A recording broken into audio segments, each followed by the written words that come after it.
I have been requested to watch this video by my Twitch chat, actually, not the YouTube chat. Take this L, YouTube chat. Pervy Adventures try the slime service at the Pleasure House. This is basically, supposedly, a review of Interspecies reviewers, and since I am the Species Reviewers expert extraordinaire, a lot of people don't actually know what Interspecies Reviewers is. I am on Wikipedia because of my Interspecies Reviewers arc. So we are going to be jumping right into this so I can explain to everyone why Interspecies Reviewers is one of the best written anime of all time. For example, someone made a video, interviews far surpassed My Hero Academia. I don't know why all the thumbnails are off the videos on my channel. I can't possibly be because YouTube hates me or anything. Let's jump right into it. See, this is a video. This is a story all about confronting racism head on. Everyone is beautiful in their own way, and that's what Interspecies Reviewers is all about. In a world full of every possible sentient species, it is abound with a diverse selection of brothels. The girls who work there are called suck you girls, and they pleasure the because they suck you. horny men of this world with the unique features of their species. I would say that that's just realistic character writing. Let's be honest for just a second, okay? In a fantasy world with all these different species and all that stuff, you don't think there's gonna be a whorehouse? Bro, literally history's oldest profession. You don't think this is gonna happen? No. This is an anime that tackles the real-life, hard-hitting subject so much more than anyone else. Every time someone's like, oh, peak fiction, I really like Romeo and Juliet. Romeo and Juliet? Please. You think that's realistic even a little? Have you tried Interspecies Reviewers? Here we meet Stunk, a human adventurer who loves to sleep with elves for their beauty, and Zell, an elf who's disgusted by Stunk as he just slept with a 500-year-old elf. Zell prefers old women like Mitsue, because despite their looks, all human sucky girls are under 100. Wow, the choice of diversity. In a bar, Diversity. Now this is how you approach diversity. Is it by taking very well-known characters from previous franchises and then just turning them into different races or genders in the future? No, just write your own goddamn new character. You don't have to do this with the old character. This is how you master diversity. Respectable male characters, respectable female characters, women who can explore their dreams, and men who can explore women. and Zell argue on this very serious topic, so they pull in Conchal, a halfling, and Bruce, a beastman. They ask them to review the elf and the woman's debate, leading in a result where the woman wins because of her age. Next morning, as they stroll around in which is incredibly based forest discussing the same topic, they hear a scream. They slice through the beast, tormenting an angel called Crim. As they're about to— this storyline could happen in any other one of these fantasy isekai anime. They just skip all the fight scenes and adventuring, and they just cut to the downtime. This is what every fantasy hero squad does during their downtime. Asks if they can join their travel, meaning they cannot use their powers or go back to heaven. The boys agree, but in exchange, they ask Crim to take them to heaven once they heal. When asked why, because that angel schmussy must be incredible! Some angelicacy! They explain they are on a mission to sleep with a woman from every species there is in the entire world from heaven to hell. Hearing so, Crim regrets their choice. Suddenly they ask Crim if they are a boy, to which Crim says yes, and shows them their bulge. Wow, they are blind not to see those A-cup buns. Wait, they have both a sausage and the hole for it. They take Crim to Meow Meow Brothel to— Dude, this commentary is so wild. What? Wait, the sausage and the hole. Treat them. The pure and undefiled angel is immediately defiled and horrified at what happened. The next morning, they take Crim to the bar where Crim gets the job of a waiter. Waitress? There on the bulletin board, Stunk and Zell post reviews of the brothels they've been to, which brings them a huge pile of gold. They leave in a quest to find more species. After 2 weeks, they come back with a new review about birdmaids. Yeah. This review of theirs angers Maidry, the owner at the bar who just so happens to be a birdmaid herself. Thank God, is she something? Stunk touches the nape of Maidry's neck because birdmaids have sensitive napes. In return, he gets a stool to his head. Dude, it's just such a good show. It's Pokemon battles for brothels. And this is how Interspecies Reviewers is founded. One night in a bar, Zell, Stunk, and Conchal are discussing whether size matters or not. They decide to go to the brothel to settle the matter and ask Crim to come along. Apparently, they sell more reviews if Crim is on the docket as women buy it more. Also, Crim is an angel, which is very rare down here on Earth. While discussing where to go, they see some fairies drinking in a nearby table and decide to go to a fairy brothel. On the way, they— listen, they'll try anything, I guess. I guess some people just like that jar life, you know? They just grow up using jars and they just feel more comfortable and more at home where the jar is. Alright. Discuss how Stunk is from a powerful noble family, but was kicked out by his father. They reach there with the expectation of meeting cute and perky fairies, but are greeted by a ragged one, the receptionist. They pay the fee and get in line to get their sausages measured, as fairies have size limits. I wonder why. Stunk goes first and gets a 16.5 centimeter card. so he gets a choice between only 2 fairies. See people, big is not always better. All right, dude.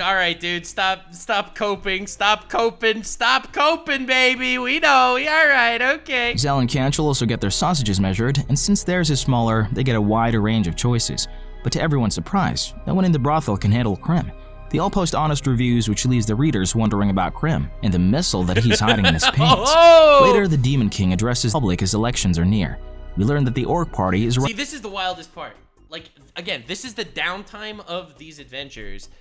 Like, the actual crazy adventures and fantasy quests that they go on, they don't really talk about that, because that's for every other show. Not here. Here, it's all about the downtime. Like, in the downtime, there's a political, uprising. We're in the election cycle. And you know what actually affects the election cycle? The frickability of the characters. Running the government with low taxes and more focus on agriculture, self-sufficiency, and brothels. Now that government gets my vote. Witnessing the demon speech, Stunk suggests visiting a demon brothel, but Zell and Crim are hesitant, as they have a thing against dark aspects. Suddenly they get shouted at by a demon called Demon 2. He explains how the demon species are among the top 5 least marriageable species. Dude, everyone hates demons because they have such a bad reputation. Maybe if these reviewers, maybe if they go sleep with some demons, somehow the reputation could change. He wants to hire reviewers to uplift their image. He hands the group a card for the best establishment. Despite their hesitancy, the group decides to take up Demon Stew's recommendation. But on the way there, they see some cowgirls with their honkers who immediately grab their attention and lift their sausages. They end up in the dairy farm their sausages. It's like the way they discuss it. writing a pretty good review of the milk.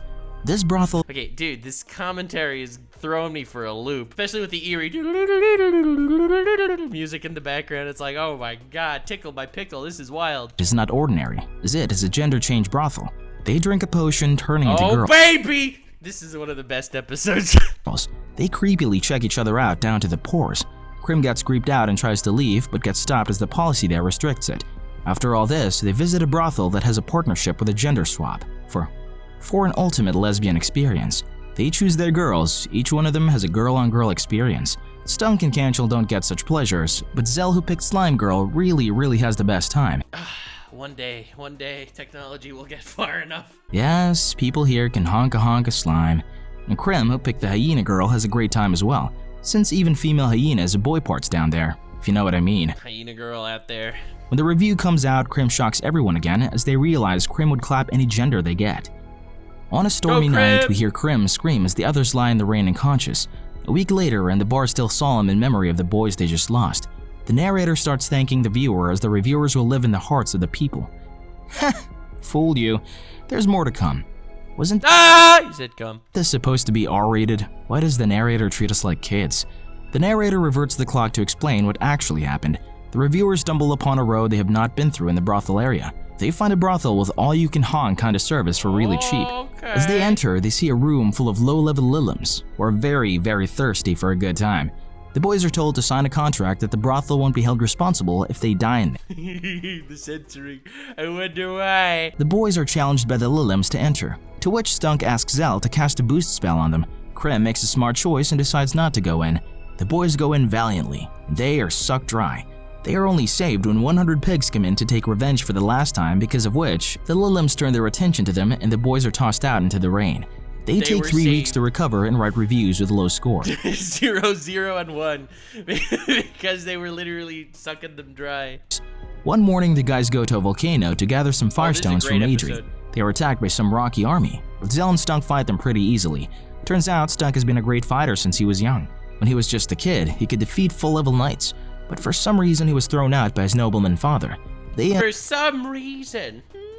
Why could this be? Enter a salamander barbecue restaurant. And yes, this is the coolest restaurant in the history of restaurants. Is cooked in the flesh of a female, hence it's like, she's the grill. I am the grill. I am dinner. It's the name. After some bacon strips, they order some sausages, which they decide to cook in very interesting places like her mouth and the cave down there. The cave down there. Yes, yes. After all this, the salamander asks to continue in a different room, but Zell and Stunk run as they will get burned, but Crim agrees as angels have heat resistance. Let's Crim go. rates Dude, I love the thought that went into every single one of these episodes. This is straight up one of the best anime of all time. A lot of people aren't willing to recognize the fact that this is just one of the best. It's one of the greats. The salamander 9 as she tastes like bacon and was really hot. Sometime later, Maidry goes to take the trash out and gets approached by a mysterious cloaked figure. Oh god, dude, it's the KKK. In the bar, the boys are still teasing Crim about the salamander. Just then, Maidry hands them a letter given by the cloaked figure. Clan. They're paid to write a review of Cyclops girls, so the reviewers are off to their duty. Suddenly, they start getting requested. This is when the YouTubers in this proverbial scenario that review hentai, I couldn't imagine any YouTuber making a living off reviewing hentai, that would be wild. But this is when they actually get approached by sponsors, if you will. Brothel is known for its wide range of sizes. Misunderstanding the situation, Canchel orders the biggest size only to learn that they meant the eye size. Turns out Cyclops put a lot of prestige in the size of their eyes. See, because this is a society that's based on giving respect to this part of being human, of being who you are. It's all about the aesthetics of it. That is why they always are supported on. Same with people. Different societies value different things, whether it's spiritual awakening, whether it's a level of wealth, prestige, fame, women. Prestige is always in a different place in different cultures. You see, they went in there expecting the most prestigious, but what they got was the biggest eye because that was what they truly loved and respected. You see, people are different. People have different values and different things that they hold in high esteem. That is what this is all about. Acceptance, loving yourself, loving your culture, but also accepting the cultures around you. The bigger, the better. Crim and Canchel experience the bigger ones, but Stunk and Zell stick with regular-sized ones because they have the better milk melons. Stunk and Zell give a good review, along with Crim rating them 7, but Canchel was not a huge fan of eyes. Dudes out there always looking for the kinkiest experience. You just paid them to write the review. The cloaked figure is revealed to be a Cyclops girl with a small eye. Ah, isn't that wholesome? She always like is regarded as a lesser being. She only has one eye, like one small eye. So in her entire society, she was always regarded as ugly, as horrible, as weird. Finally, she could see people that look at her for who she is. Now she's really happy that other species don't care about their eye size. Art. Someday in the bar, the reviewers are having a hard time deciding which establishment to visit. Maidry suggests picking whichever species enter the bar first. Just then, someone enters and it's a golem. Maidry is unable to control her laughter. They head out to find a golem brothel, which makes Maidry really excited. They go to a golem brothel, which apparently the golem brothel, baby. This one's a wild one. Apparently has a build a witch scheme. That's literally what this is. This ain't build a bitch. Oh, yes it is, baby. Wow, does Bella run this place? They can make a girl of their dreams with their choice of Did he just make that joke? personality. They can also choose the size of the JJ too. Crim struggles The way this man is censoring himself. to make their own doll, which turns out to look like the miraculous ladybug marinade. The boys make a doll that looks like Maidry, That is so creepy! Oh my god! creeping out Crim. When asked if they want one too, Crim gives. When the review comes out, Maidry is confused that they all enjoyed the golems and asks Crim what they did. When she finds out what happened, Maidry becomes infuriated. Oh, this is when she unleashes the biggest flex in anime. And she beats the hell out of all of them. A few days later, the bar is filled with a lot of dark aspected customers, making Crim weak. Zell suggests they go soak up some light, and by that they mean another brothel. Here they get really hot wisps, but they all have to do it in a single large room. Other customers will also be there. Don't mind them. The whole situation is like a public bathhouse, but just for things that most bathhouses prohibit. Lame. They all rated 5s and 7s as the girls were hot, but the place was too public. You see, that's what it's all about. Every society has different aspects, and you have to be willing to accept and love them for who they are. It is such a beautiful story. It is such a beautiful tale about acceptance. The review gets mixed reactions in the bar. People who enjoy group activities are overjoyed by it. One fine day, the bar is pretty lively, and Maidry is working very diligently. Suddenly, she gets an urge and heads on upstairs, asking Crim to cover for her. Oh, this was a wild episode. This was the egg episode. Why do I remember this show so well? Crim gets worried for her and talks to Zell and Stunk about it. Zell suspects it might be that time of the month for her. Crim wants to go help her in this situation, but gets stopped by Zell as he informs them the birdmaids lay out unfertilized eggs at this time, so they deduce leaving her alone should be the best option. However, Stunk, being the creep that he is, wants to witness eggs being laid. Crim stops them only to It's for science, I tell you, for science! find out that egg-laying brothels exist, and Zell knows the right guy to take them there. I know They enter the brothel, which does not guarantee an egg as it is an It's a snake guy, because snakes eat eggs, oh god. Process. However, Zell's guy informs them that staying there an hour usually gives an egg. He says so as he loves to eat the eggs right after they're laid, to which Crim raises a question on his ethics for eating the eggs. Stunk shoots Crim right. See, cannibalism is only wrong and immoral if that's the society you're based on. In defense of cannibals, if they're dead anyway, it's such a waste of meat, you know? It's just good meat and it's a waste, and some people might like that stuff. I've been canceled for a lot, but I've never been canceled for supporting cannibals. We have to start that meme. Down, saying they're not fertilized. And sucky girls drinking male juice is fine, but eating the eggs brings out a topic of ethics? Wow. Oh, the double standard! Dude, it's an unfertilized egg. It's just like when they swallow. Debate about equality. As they enter, they see a herd of Lamias, famous chefs and mermen ready for the show. The show starts as the reptilians lay their eggs on stage. The more creeped out the reviewers get. The other reptiles seem to enjoy it though. Just when they're about to leave, the announcer announces the next layer to be a birdmaid. But Stunk's expectations are shattered as soon as a penguin-type birdmaid enters the stage. Everyone except is enjoying. Suddenly, the penguin announces she might lay the third egg, making everyone super hyped, as it is not a common affair and only happens when birdmaids have pent-up horniness. On the other hand, Maidry too lays 3 eggs. I wonder what that could be referencing. A third egg. Although some parts of the show were enjoyed, all of them rank it very low except of course the Lamia. Reading this, Maidry again beats them up. In the Mitsue brothel, they're ranking the Suku girls, which is won by the fairy receptionist. The episode starts with some cloaked figures trying to honk the KKK version 2.0 shows up. Some girls forcefully. Suddenly one of them feels bad for the girls and asks the others to stop. Suddenly the figures turn and say that this is the point of visiting the acting brothel. It's the roleplay. They're role-playing as the clan, bro. Yes, these guys are acting now. The show starts again, but one of the girls does not perform convincingly, frustrating Canchel. Crim, however, is too innocent for this roleplay, and the girls complain to the guys, but the guys shut them up by showing them Crim's high and mighty stuff. They all do their business. Results, Stunk and Zell enjoy it, so 7, but Canchel and Crim have some complaints, so 6 and 5 respectively. The reviews seem to be popular due to different roleplays. The next day, the boys are looking at a questing posting and decide to take it, as the reward is high. However, the quest will take over a week, and they do not want to be horny during that period. So they go to the Succubus Tower and take Crim there as well. The 60-floor tower holds thousands of succubus who can transform themselves as per the wish of the customer. This amazes Crim. Crim learns everyone orders as per their fantasy and pays half the price for double the time than other places. Crim picks out one from a pool of succubus and wonders why don't the boys visit here often, as it seems perfect. Yeah, this is like everything you could possibly want. This is the Ditto. What is the most common debate in the average household? What's the sexiest Pokemon? And then every once in a while you get your smarty pants, you're gonna get your smarty fans, your loser, your beta, your pathetic cuckold, and they're gonna be like, oh, Ditto. They think they're so smart. They think they're so cool. Finally, the argument against the Ditto. Ditto's solid. Ditto's up there, but Ditto's not everything. Price is cheap.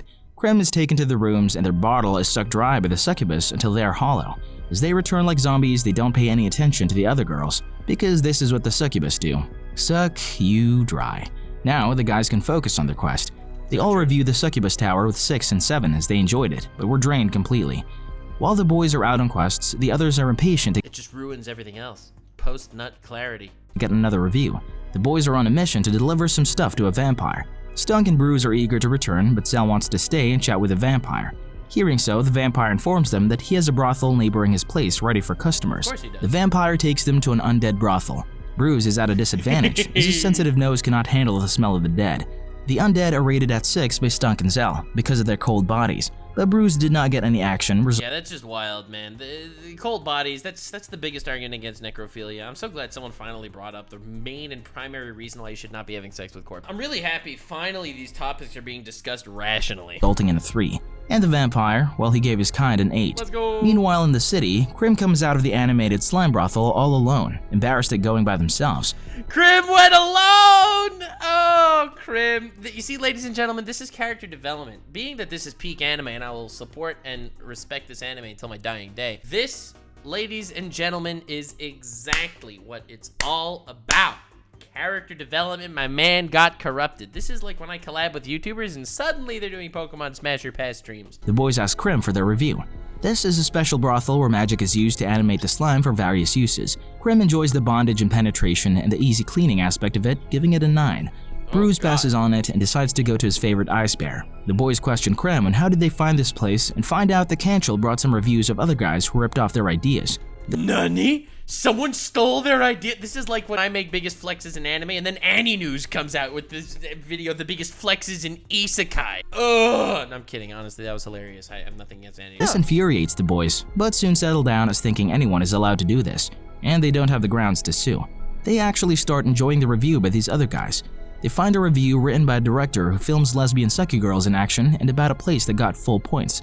Just then, Canchel enters and proposes to go to the place with the perfect scores. Perfect score? By all of them? And they're all from different, races? How is that possible? On their journey, they learn that Canchel is working with some Guild Centaur porters, as posting their reviews brings the brothels more customers, and the reviewers money, making a win-win situation. They reach a town and find everyone walking around with the same-looking girl. The group pays a 5,000 gold fee, and everyone gets a decoy That's very expensive. doll of the best archmage in the world. They get a decoy doll of the best archmage in the world. Ladies and gentlemen, you are being introduced to history's greatest e-girl. The greatest e-girl anyone could have ever come up with. The ultimate personalized OnlyFans experience. You are about to see not only something smart and brilliant, but something that will forever ruin you for the rest of your life. You will never be able to experience something so magical and perfect. Your parasocial relationship can only go so far, but this parasocial relationship goes so much further. Damien for themselves. The doll or Damien seems to be very advanced than the ones they have met before, and they're allowed to do anything with them for 3 days. Anything. This entire city is a brothel. This entire city where every single person entering gives them the money and they get a clone of this person that will not only love them and do whatever they want, but also remember them for their next visit. This is heaven and also hell. No matter how romantic or nasty, all of them head their own ways. We see Crim goes to freshen up with a doll and has a real refreshing bath where the doll cleans every part of them. On the other side, we see Stunk debating to himself if Damien is a 9 or a 10. The next morning, he's greeted by Damien with a delicious breakfast. Stunk realizes he's having an experience of just married life and likes it. He is not just having the fun, one shot, man shoots his goo and leaves. No, this is a 3-day experience with the perfect partner. Settling on 10 points, we see that Zal is using the doll to get expert level magic lessons for a less price, and Canchel because it's the greatest archmage in the world. is into bondage. Back to Crim. And, of course, obviously, this Archmage lady is totally good with it. It's just a clone. And you'll have 3 days like this, and then you'll leave, and you can always come back. You can always come back, and the clone that you get will remember your past experience.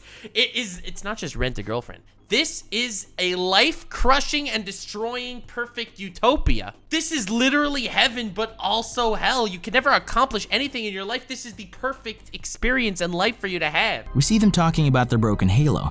The doll tells them that she will take Crim to heaven and does indeed take them to a different type of heaven. Meanwhile, the actual Damien is collecting Crim's juices through a clone. Since Crim, an angel, is resistant because, obviously every other Matrix is going to steal your data and sell it to the highest bidder, so they do too, obviously. to most attacks, Damien thinks that Crim's cream is the key to developing technology to build spells and armors resistant to every aspect of damage. She feels Crim's halo has some divine energy that cannot be replicated and wants it, but she can't just take parts from her client. At the end of the 3rd day, the group gives all perfect 10s. Bro just had an existential crisis from a hentai. Listen, this is the greatest show ever made! all-around perfect scores as all their fantasies are satisfied. The Centaur porters take these reviews and the news travel far and wide, bringing a lot more customers to the place. Back at the bar, a busy maid is running around serving everyone when suddenly a really handsome creature orders raw eggs. We see the handsome customer visiting brothels and draining every girl in there and still going strong. What is this guy's stamina routine? The group reaches the bar after their long journey, only to find the dude there waiting for them. We learn that he's a top-tier Incubus who's overly dramatic. Okay. I love this guy. He's one of the internet trolls that don't understand the concept of different opinions and ask the group to revise their score on the basis of his experience. And he's also a perv that— Dude, this is like the guy in the comment section of all your videos. I know that you said that Guts from Berserk was the biggest flex in anime, but I really think you should have given Madara fighting the entire Shinobi Alliance a little more respect. I literally got comments like that. It's like, dude, this is personal opinion. This is all for jokes and memes. Like, I don't actually care. that would rate anyone a 10 as long as he could have it. Suddenly, as he's being dramatic, he's stabbed from behind. Apparently, this dude's out here rating everyone a 10. He's not just a Redditor. No. He also goes to every single brothel and he gives all of them a 10. He gives everyone a 10 all the time. This man is the ultimate white knight, actually all women are queens mentality, and it is hilarious. he took money from his girlfriend, saying he wants to follow his dreams. This dream was to clap as many sucky girls as possible. then he passionately tells her that he loves her too. The girl falls into his arms. The Incubus Dude's just Andrew Tate, except the opposite. This is the anti-Tate. is taken on a stretcher and the girl is captured too. Crim worries if the Incubus is going to die, but soon learns that they have two hearts, one on the left side and the other in their hip pumping this sausage. Later, the boys want to go What the visit a frick? brothel, but Crim ignores them as they are broke. Just then, Canchel enters with a huge sack of gold as they are paid from the reviews handed around by porters. Canchel also found a way to make money by trademarking from the review business and making the other reviewers pay a fee. What a businessman. Oh my god, this dude literally started the Fine Bros React content. There was this whole drama on YouTube where these reactor YouTubers, they wanted to copyright the term reacting. So any person that makes React content on YouTube freaking has to pay them. Cancel the businessman. Knowing they found an infinite money glitch, they try to drag Crim to a brothel but get attacked by Maedry to let them finish the job. By the time Crim is done, the boys get pretty drunk but want to drink more. So they head to Alcohons, aka Booze Fairies. They drink and honk the night away. The next morning, they don't remember anything. Their reviews are also gibberish. They also blew through their newly earned fortune. So they have to take up various quests and they indirectly end up saving the world. But that's a story for another day. This is not that kind of story. No, this is not about the actual adventure lifestyle. This is what happens after they save the world. One fine day, the boys are at the bar reminiscing over the memories from the notes of the sucker girls they visited. They find a card of a demon brothel, which Remember Demon 2 that gave them that card? Well, was recommended to them a while back from Demon 2. So they decide to go. Crim being busy with the bar chores and being an angel, they decide to let them be. As they enter the brothel, they are treated with great service. this is They awesome. question the I love this part. This is one of the best scenes in the show as well. service. They find that demons love to get bonded by contract. They will do everything in their power to abide by the contract they're in. As the boys brought a recommendation from the Demon 2, they're in a direct contract with the Demon Lord, hence the great service. Learning so, Canchel deduces that if the demons win the election, they might actually make a good government as they will abide by the speech they're giving out. Now, isn't that interesting? These demons, they do anything to abide by contracts, right? Because they're like always so incredibly like, that's what turns them on, that I will make a contract with you. So they always respect contracts, but it goes to such a creepy extent. The example that they give in the anime, I mean, this man is just kind of skipping around, obviously, can't cover everything ever. One of the things that they actually talk about is, let's say this dude says to the demon, I will love you forever. My whole heart is yours. You will always be my everything. If that's what he says when he proposes to her, and she says yes, and then they get married, if there's ever a moment where she's not his everything, he is breaking the contract and she will be furious. So like that'll totally ruin their entire lives and she'll destroy him. He also praises Demon 2 as he knew what he was doing. The boys rate the brothel quite high, spreading the information about the species far and wide. Demon 2 informs And this is just incredible hype for them. They just got so much clout because of the Interspecies reviewers. This literally changes political events. the Lord of this news. But the Demon Lord is not interested as the election is already over and she lost. She just But lost. Demon 2 reminds her that this is a very good step in the image of their species. It's the new year and everyone prays to God, but Crim says that God cannot hear prayers like these. Everyone's mood goes down. To lift their moods, Stunk says they need to fulfill a New Year tradition by visiting the best-rated brothel of last year to keep the luck. Isn't that like a brilliant outlook on society? Like you don't understand them until you really get to know them on the inside and out, if you know what I'm saying. As the Damien's establishment is too far, they choose something close by. They all choose their muse and head out only to find that everyone is busy. They are approached by the fairy receptionist who gives them a card as thanks for the review, which is making their business bloom. Turns out, guys with small sausages found their perfect match for the little fairies. Hey. When the reviewers reach the establishment, they find their desired girls there. They're not too small. She's too big. Turns out they visited the Dream Repeater brothel and had the best dreams. They rate the brothel quite high. While reading the reviews, one of the creatures who was always teased for being a virgin and who only read the reviews becomes a full-fledged wizard as he turns 30 without sleeping with anyone. Is that my future too? Right? So that dude becomes a wizard because he's the ultimate incel, the dude that hasn't had sex for so long. Last scene ends with Stunk and Zell finishing up a quest and deciding to visit Stunk's dad's harem. Yo, isn't that just a masterpiece of a show? What a brilliant story. And for those of you that are unaware, if you look up vote brigading. Vote brigading is actually a massively coordinated online voting. It refers to the practice of affecting reviews or scores on websites that feature crowd voting, such as online stores or reviews, by calling a large number of people to submit reviews, thus boosting or decreasing ratings artificially. And if you scroll down the list, a 2020 anime series about reviewing monster girl brothel workers in a fantasy world setting. After Funimation removed it from its online streaming platform on January 31st, 2020, YouTuber Taku, who is this? Urges subscribers to rate the series a 10 out of 10 in my anime list. The largest anime and manga social catalyzing website. In response, on February 5th, 2020, after 24 hours, the score for Interspecies reviewers went up to 9.13, making it the second highest rated anime on the site. It actually got up to 9.2 something, making it the highest rated on the site, but that was only for a little bit before the fam jumped in to try to downvote it so that FMA could stay at the top. I got an email threatening a lawsuit for doing that, which was a lot of fun.